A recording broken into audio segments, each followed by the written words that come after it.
Sauti from houseoutop.com.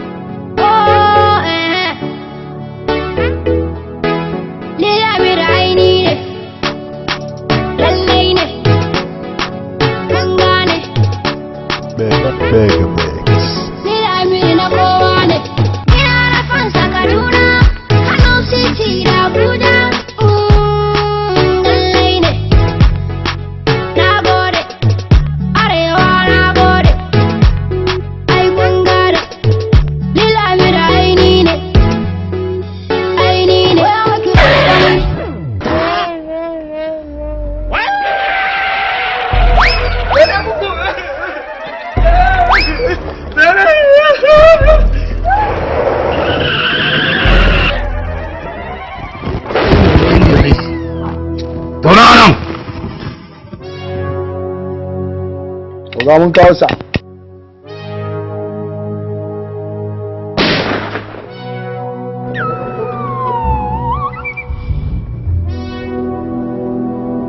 Ku ba shi abinci ya ci.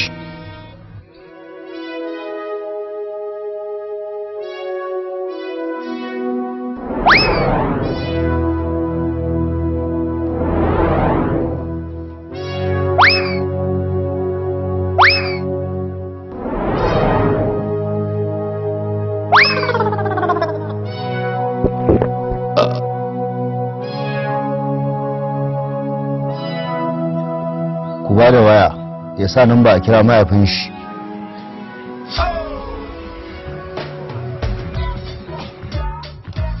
Daidai kasa? Daidai ce. Ya sunanka? Madagwal. Hello? Baban Madagwal ne? Da shi kake magana. Kana magana da masu garkuwa da mutane. Mun kama yaron ka Madagwal yana hannunmu. Muna neman naira miliyan 60 a hannunka. In ba kawo ba za mu kashe shi.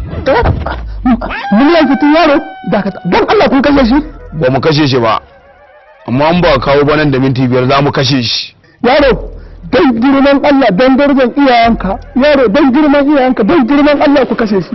Don na ka kashe wayan don girman Allah, sai na ji karan harbi kun kashe shi. Yaro, in ba kun kashe shi wallahi har na kati ran turo muku. Wannan kiran da kuka da ku yi shi a banza ba har na kati. Stupid, ku kashe shi kan. Ga ka ji a kashe shi. Da kai na ku dauko shi. Ya gwamnati ne ranka ya dare. Ya dan gidan uban waye?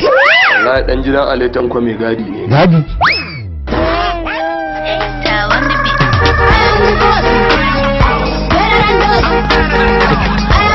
Zan kira ka ne?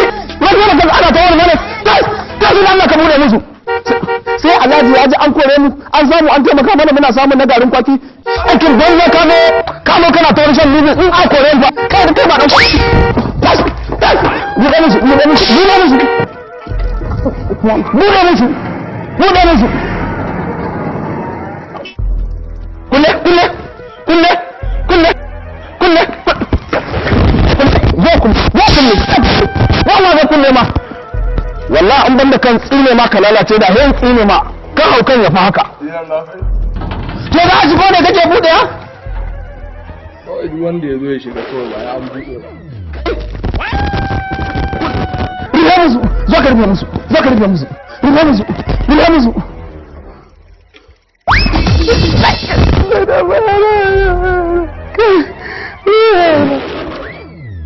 Ogani wannan yaron fitin da muka ɗauko shi naji a jikina za mu samu wani abu kawai shiru ne kawai. Ya kamata mu sallan wannan yaron fa.